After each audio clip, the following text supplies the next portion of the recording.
So, itong Cetaphil na to ang i-apply natin sa ating face, especially sa ating nose. So, let's try.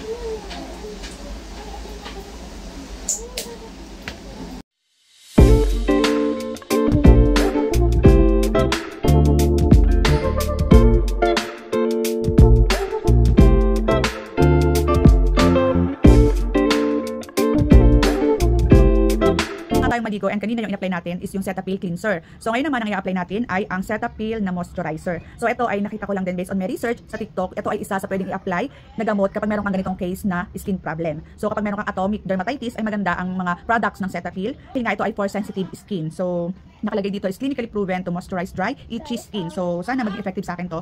So ito ay nabili ko ng 1,067 pesos. So ito ay 145 ml. So pag mga product ng Cetaphil is mahal nga talaga pero effective naman. So ayun tayo. Sobrang baik ng 5 grams. Sobrang espandal sa ko. Isang makatulog talaga ng Cetaphil para. So, pinipay na ako ng konti. Pero kung hindi ko madulas. Sarap. Lotion. Pero. Pwede na sila. Oras na.